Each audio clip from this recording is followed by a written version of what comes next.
Hello everyone, welcome to కథల సవ్వడి. ఈ వీడియోలో నేను ఒక అందమైన ముగ్గు వేస్తూ మీకు ఒక ఆసక్తికరమైన కథను షేర్ చేస్తున్నాను. ఐశ్వర్య తను మ్యూజిక్ ప్రాక్టీస్ చేస్తానని రంజిత్కి చెప్పేశాను అనుకుంటూ ఆనందంగా గిటార్ ప్లే చేస్తూ ప్రాక్టీస్ చేస్తూ ఉంటుంది. యోగా చేస్తూ ఉన్న రంజిత్ డిస్టర్బ్ అవడంతో ఇంట్లోకి వెళ్ళి ఐశ్వర్య ప్లే చేస్తూ ఉన్న గిటార్ని లాక్కుని ఏం చేస్తున్నావు అంటూ కోపడతాడు. ఐశ్వర్య సంగీతం అంటూ ఉంటే రంజిత్, సంగీతమా సత్తుబండలా, పిచ్చి పట్టిందా నీకు? ఎన్నిసార్లు చెప్పాను నీకు? అర్థం కాదా? సౌండ్స్ చేయొద్దు, గట్టిగా మాట్లాడొద్దు, గిటార్ శబ్దం వినపడొద్దు, నన్ను డిస్టర్బ్ చేయొద్దన్నానా అంటూ కోపడతాడు. ఐశ్వర్య, నిన్న మీరు నేను సంగీతం ప్రాక్టీస్ చేస్తాను అంటే ఒప్పుకున్నారు కదా, మీరు పాయసం తింటున్నప్పుడు చెప్పాను కదా అని అడుగుతుంది ప్రేరణ. రంజిత్, నేను వినలేదు, పాయసం తిని వెళ్ళిపోయాను అంటాడు. ఐశ్వర్య, అంత అద్భుతంగా నా గోల్ గురించి చెప్తే వినకుండా వెళ్ళిపోయారా? మళ్ళీ మళ్ళీ అలా చెప్పడం కుదురుతుందా అని అడుగుతుంది. రంజిత్, నువ్వు చెప్పేది నేను వినడం కాదు, నేను చెప్పేది నువ్వు ఫాలో కావాలి. కాదని పిచ్చి ప్రయత్నాలు చేస్తే జాగ్రత్త, దిస్ ఈజ్ ఫైనల్ వార్నింగ్ అని చెప్పి ఐశ్వర్య గిటార్ తీసుకుని రంజిత్ వెళ్ళిపోతాడు. ఐశ్వర్య, వీడి మతిమరుపు నా చావుకొచ్చింది అనుకుంటూ, అంతా విన్నా కూడా మాట మార్చేశాడు సచ్చినోడు అనుకుంటూ ఇరిటేట్ అవుతూ ఉంటుంది ఐశ్వర్య. ఇక ప్రేరణ, సిద్ధార్థ్ టెస్ట్ రాసి విశ్వనాథ్ ఇంటి నుంచి వెళ్తూ ఉంటారు. ప్రేరణ, విశ్వనాథ్ గారి వైఫ్ ఎందుకలా ఉన్నారు? అసలేం జరుగుంటుంది? ఇంట్లో వాళ్ళిద్దరే ఉంటారు. విశ్వనాథం గారికి పిల్లలెవరూ లేరంటావా అని సిద్ధార్థని అడుగుతుంది. సిద్ధార్థ్, నాకెలా తెలుస్తుందండి అంటాడు. ప్రేరణ, అది కాదు, ఒకవేళ పిల్లలుంటే ఇండియాలో ఉన్నారా లేక ఇంకెక్కడైనా ఉన్నారా అని అడుగుతూ ఉంటే సిద్ధార్థ్, నేనేమైనా వాళ్ళ ఫ్యామిలీ మెంబర్నా? నన్ను అడుగుతున్నారేంటండి, నాకేం తెలుసు అంటాడు. ప్రేరణ, అవునులే, ఊరికే వాగడం తప్ప నీకేమీ తెలీదు అంటుంది. సిద్ధార్థ్, ఇందాకటి నుంచి వాగుతుంది నేనా అంటూ సరిపోయింది అంటాడు. ప్రేరణ, మనకి ఫ్రీగా కోచింగ్ ఇచ్చే ఆయన వాళ్ళ మంచి చెడు తెలుసుకోవాలా వద్దా అని అడుగుతుంది. సిద్ధార్థ్, మనం వచ్చింది కోచింగ్ తీసుకోవడానికి, అంతేకాని వాళ్ళ లైఫ్కి ఏమైంది, పిల్లలు ఎంతమంది, వాళ్ళేం తింటుంటారని బ్యాక్గ్రౌండ్ చెక్ చేయడానికి కాదు. ఆయన దగ్గర సీట్ సంపాదించడానికి ఎంత కష్టపడ్డామో మర్చిపోయావా అని అడుగుతాడు. ప్రేరణ, ఏం మర్చిపోలేదు, గుర్తుంది అంటుంది. సిద్ధార్థ్, అయితే మిగతా విషయాలు మర్చిపోండి రండి అంటూ ప్రేరణను తన బైక్ మీద తీసుకెళ్తూ ఉంటాడు. పోలీస్ వెహికల్లో కానిస్టేబుల్స్ సిద్ధార్థ్ బైక్ను ఆపుతారు. సిద్ధు, ప్రేరణ అంటే మీరేనా అంటూ స్టేషన్కి పద అంటారు. ప్రేరణ, దేనికి అని అడుగుతుంది. కానిస్టేబుల్, మీ ఇద్దరిని అరెస్ట్ చేస్తున్నాము అంటాడు. సిద్ధార్థ్, అరెస్ట్ ఏంటి, ఏం మాట్లాడుతున్నారు అని అడుగుతాడు. కానిస్టేబుల్, అన్ని విషయాలు స్టేషన్కి వెళ్తే తెలుస్తాయి, పదండి అంటాడు. సిద్ధార్థ్, ముందు ఏం జరిగిందో చెప్పండి అంటూ ఉంటే కానిస్టేబుల్, చెప్తే కానీ రారా అంటూ పెద్దగా అరుస్తాడు. సిద్ధార్థ్, రాము అంటాడు. కానిస్టేబుల్, రాకపోతే ఈడ్చుకెళ్లాల్సి వస్తుంది అంటాడు. ప్రేరణ, ఏం తప్పు చేశామని ఈడ్చుకెళ్తారు అని అడుగుతుంది. కానిస్టేబుల్, వీళ్లతో ఇలా కాదు అంటూ లేడీ కానిస్టేబుల్తో ప్రేరణను లాక్కెళ్ళమని చెప్తాడు. లేడీ కానిస్టేబుల్ ప్రేరణ చేయి పట్టుకుని లాక్కెళ్ళబోతూ ఉంటే సిద్ధార్థ్ ప్రేరణ చేయి పట్టుకుని ఆపి వదులు అంటాడు. ప్రేరణ సిద్ధార్థ్ వైపు చూస్తూ ఉంటుంది. లేడీ కానిస్టేబుల్ ప్రేరణ చెయ్యి వదిలేస్తుంది. సిద్ధార్థ్, మీరు ఏం జరిగిందో చెప్పకుండా, మేం చేసిన తప్పేంటో తెలియకుండా ఇలా లాక్కెళ్ళడం మంచిది కాదు అంటాడు. కానిస్టేబుల్, ఏంటి రూల్స్ మాట్లాడుతున్నావో, వచ్చి జీప్ ఎక్కువ అంటాడు.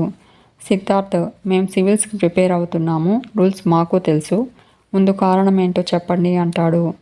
కానిస్టేబుల్ వెనక్కి తగ్గుతూ, ఏంటండి మీరు సివిల్స్కి ప్రిపేర్ అవుతున్నారంటున్నారు, రూల్స్ అన్నీ తెలుసు అంటున్నారు, మరి పోలీసులు ఎంక్వైరీకి వస్తే పోలీస్ స్టేషన్కి రావాలి కదా, మీరేదైనా మాట్లాడాలనుకుంటే స్టేషన్కి వచ్చి మా సిఐ గారితో మాట్లాడండి అంటాడు. ప్రేరణ, సిద్ధార్థ్ జీప్లో పోలీస్ స్టేషన్కి బయలుదేరతారు. ఇక పోలీస్ స్టేషన్లో సుధాకర్ పూలదండ బొకేతో కొత్త సిఐ కోసం వెయిట్ చేస్తూ ఉంటాడు. సురేందర్ ఎలాంటి మనిషి వస్తాడో అని మేము కంగారు పడుతూ ఉంటే మీరేంటి ఎదురు చూస్తున్నారు అని సుధాకర్ని అడుగుతాడు. సుధాకర్, ఎలాంటి మనిషి వచ్చినా సరే గణాసార్ లాంటి దుర్మార్గుడైతే రాడు కదా, అది చాలు ఈ జీవితానికి, అందుకే ఇక నాకేమీ టెన్షన్ లేదు, బీపీ టాబ్లెట్లు కూడా పడేశాను అంటాడు.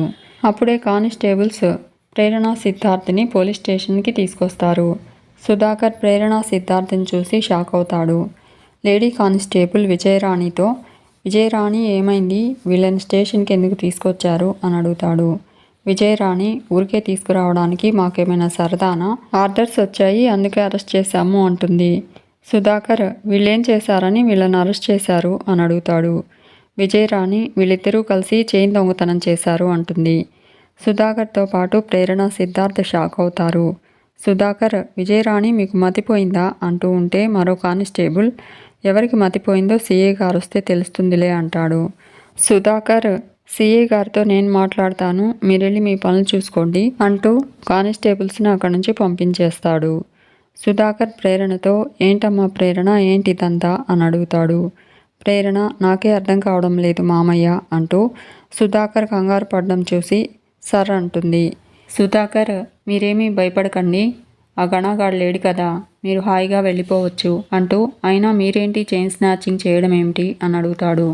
సిద్ధార్థ్ ఆ విషయం కూడా ఇక్కడికి వచ్చాకే చెప్పారు సార్, నేను చేసిన తప్పేంటో ఒక్క మాట కూడా చెప్పలేదు, అడిగితే రూట్గా మాట్లాడి తీసుకొచ్చారు అంటాడు. సుధాకర్ ఎక్కడో ఏదో పొరపాటు జరిగింది, అదేంటో తెలియాలి అంటే సిఐ గారు రావాల్సిందే, మీరేం కంగారు పడకండి అంటాడు. ఇంతలో కానిస్టేబుల్ సిఐ గారు వస్తున్నారు అని చెప్పడంతో పూలదండ బొకే తీసుకుని విజయరాణి సురేంద్రన్ కూడా రమ్మని చెప్పి హడావిడి పడుతూ బయటకు వస్తాడు. బైక్ మీద వచ్చిన గణేష్ని చూసి షాక్ అవుతూ సిఐ అంటే వీడా అనుకుంటూ భగవంతుడా అనుకుంటాడు. కంగారు పడుతూ ఉన్న సుధాకర్ని చూసి గణేష్ ఏంటి సుధా అలా చూస్తున్నావు అంటాడు.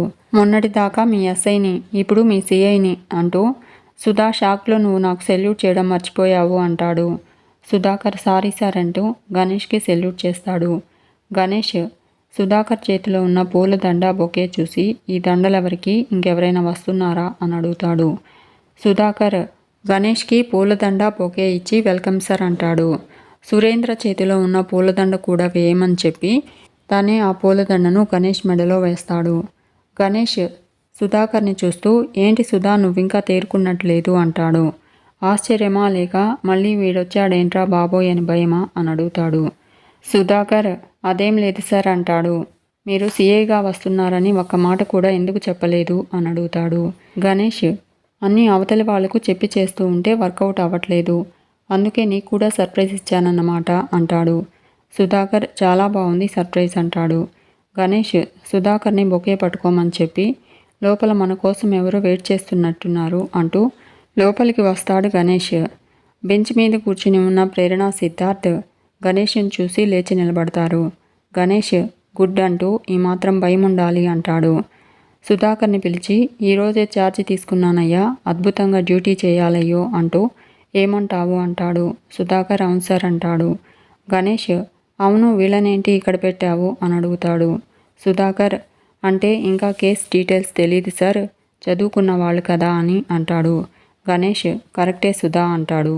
చదువుకున్న వాళ్లకు మనం చాలా రెస్పెక్ట్ ఇవ్వాలి, ఎందుకంటే రేపు ఎవరేమి అవుతారో తెలియదు కదా అంటూ ప్రేరణ వైపు చూస్తూ ఉంటాడు. పర్వాలేదు వీళ్లను ఇక్కడే పెట్టొచ్చు శాశ్వతంగా, తప్పులేదు సుధా అంటూ ఉంటే ప్రేరణ చేసిన నేరమేంటో చెప్పకుండా మమ్మల్ని స్టేషన్కి తీసుకొచ్చే అధికారం మీకు లేదు అంటుంది. గణేష్ కరెక్టే కదా సుధా, అలా చేయకూడదు కదా మరి అంటాడు. సుధాకర్ అవును సార్ అంటాడు. గణేష్ కేసు ఏంటి, వాళ్ళు చేసిన నేరం ఏమిటి అన్నది వాళ్ళకి చెప్పాలి కదా అని అడుగుతాడు. సుధాకర్ సార్ ఏదో చైన్ స్నాచింగ్ అని చెప్పారు సార్ అంటాడు. గణేష్ నీకు కూడా పూర్తిగా తెలీదా అని అడుగుతాడు. అంతవరకే చెప్పారా అంటూ సరే ఇలారా అంటాడు. తన దగ్గరున్న ఫైల్ సుధాకర్కి ఇచ్చి ఈ ఫైల్లో ఎందుకు ఏంటి ఎలా ఎక్కడ వాళ్ళు ఏ పని చేశారో పూర్తి డీటెయిల్స్ ఉన్నాయి, నిన్నోటితో నువ్వే గట్టిగా చదివి వాళ్ళకు వినిపించు అంటూ సుధా వాయిస్లో కొంచెం బేస్ పెంచు అంటాడు. సుధాకర్ ప్రేరణను చూస్తూ ఆ ఫైల్ చదువుతూ ఉంటాడు. సిటీలో ఈ మధ్య ఒక దొంగల ముఠా చొరబడింది. సిటీ అంతా రకరకాల వేషాల్లో తిరుగుతూ చైన్ స్నాచింగ్కి పాల్పడుతున్నారు. అదే ముఠాకు చెందిన ఇద్దరు ప్రేరణ సిద్ధార్థను ఓ అమ్మాయి అబ్బాయి అంటూ ప్రేరణ వైపు చూస్తూ ఉంటాడు సుధాకర్. గణేష్ సుధా ఏంటి ఆగిపోయావు, కంటిన్యూ చెయ్యి అంటాడు. సుధాకర్ ఈరోజు ఉదయం సరిగ్గా 10:40 పటేల్ నగర్ రోడ్లో ఒక ముసలావిడ మెడలో గొలుసు దొంగిలించడానికి ప్రయత్నించారు. అప్పుడు ఆ ముసలావిడ ప్రతిఘటించడంతో బలవంతంగా ఆ పెద్దావిడను తోసేశారు. ఆ ముసలావిడ తల నేలకు గుద్దుకుని హాస్పిటల్లో చావు బతుకుల మధ్య ఉంది. చైన్ స్నాచింగ్ చేసిన సిద్ధు ప్రేరణ పరారీలో ఉండగా వాళ్లను గాలించి పట్టుకుని అరెస్ట్ చేయడం జరిగింది. వాళ్ళిద్దరి మీద అటెంప్ట్ టు మర్డర్ కేసు నమోదు చేయడం జరిగింది. అని సుధాకర్ చదువుతాడు. ప్రేరణ ఇదంతా అబద్ధం అంటుంది. కావాలని మా మీదే ఈ కేసు పెట్టారు అంటుంది. సిద్ధార్థ్ మీ పగతో మీ ప్రతీకారంతో ఎంతమంది మీద తప్పుడు కేసులు బనాయిస్తారు. మేమే తప్పు చేయలేదు, అది గుర్తుంచుకోండి అంటాడు. గణేష్ ఎందుకు ఆవేశపడుతున్నారు అంటాడు. సుధాకర్తో పోలీసుల మీద ఫైర్ అవ్వడం అందరికీ ఫ్యాషన్ అయిపోయింది సుధా అంటాడు. ఇక్కడ ఎవరి మీద ఎటువంటి తప్పుడు కేసులు పెట్టలేదు. జరిగింది మీరు విన్నారు కదా, అర్థం చేసుకోండి అంటాడు. సిద్ధార్థ్ ఏం జరిగింది, ఏం అర్థం చేసుకోవాలి? మీరు చెప్పిన టైంకి మేము ఇన్స్టిట్యూట్లో ఎగ్జామ్ రాస్తున్నాము, అది తెలుసా మీకు అని అడుగుతాడు. ప్రేరణ పేపర్ మీద మీకు తోచినట్టు 4 రాతలు రాస్తే మేము తప్పు చేసినట్టు అవుతుందా? బలవంతంగా స్టేషన్కి తీసుకొస్తే మేము నేరస్తులం అవుతామనుకుంటే అది నీ భ్రమే. మీరు చెప్పిందల్లా నమ్మడానికి ఇక్కడెవరూ పసిపిల్లలు లేరు అంటుంది ప్రేరణ. గణేష్ మీరు పసిపిల్లలని ఎవరన్నారు? అందుకేగా ఇంతకు తెగించారు. అనవసరంగా ఒక పెద్దావిడ ప్రాణాలు ఒక గొలుసు కోసం తీయాలనుకున్నారు అంటాడు. సిద్ధార్థ్ మీకు అధికారం ఉంది కదా అని ఒక పచ్చి అబద్ధాన్ని నిజం చేయాలని ట్రై చేయొద్దు అంటాడు. గణేష్ నాలాంటి వాడు అబద్ధాలు చెప్పడు, సాక్ష్యాలతో మాట్లాడతాడు. మీరు చైన్ స్నాచింగ్ చేస్తూ ముసలావిడను తోసేసినప్పుడు చూసిన ఒక వ్యక్తి ఉన్నాడు, చూస్తారా అంటూ అతన్ని పిలిపించి ఏం జరిగిందో క్లియర్గా వీళ్లకు వినపడేటట్టు చెప్పు అంటాడు. అతను వీళ్ళిద్దరూ ఒక పెద్దావిడ మెడలో గొలుసు లాగారండి. ఆ పెద్దావిడ అరుస్తూ ఉంది. దూరంగా ఉండి నేను చూస్తున్నాను. వీళ్ళిద్దరూ ఆ పెద్దావిడను తోసేసి పారిపోయారండి అంటాడు. గణేష్ అతన్ని వెళ్ళమని చెప్పి వాడు చెప్పింది కూడా అబద్ధమేనా అని అడుగుతాడు. సిద్ధార్థ్ ఎవడు పడితే వాడు ఏది పడితే అది చెప్తే ఎవ్వరూ నమ్మరు, నవ్వుతారు అంటూ ఉంటే గణేష్ నీకు రాతలు సరిపోవు, చూసిన మనిషి చెప్తే సరిపోదు, మీరు నమ్మరు కదూ, అందుకే మీకోసం మీ కళ్ళు తెరిపించే వీడియో ఒకటి తెచ్చాను, అది చూస్తారా అంటూ మీరు ఘనకార్యం చేసిన ఏరియాలో సీసీ కెమెరాలు మిమ్మల్ని బాగా క్యాప్చర్ చేశాయి అని చెప్పి తన ఫోన్ సిద్ధార్థ్కి ఇస్తాడు. సిద్ధార్థ్ ఆ ఫోన్లో ఉన్న వీడియో చూసి ప్రేరణకు కూడా ఆ వీడియో చూపెడతాడు. గణేష్ ఇప్పుడు అర్థమైందా మీరు ఏం చేశారో అంటూ తన ఫోన్ సిద్ధార్థ్ దగ్గర నుంచి తీసుకుంటాడు. మీకు ఈ వీడియో నచ్చితే లైక్ చేయండి, షేర్ చేయండి, తప్పకుండా సబ్స్క్రైబ్ చేసుకోండి. Thanks for watching.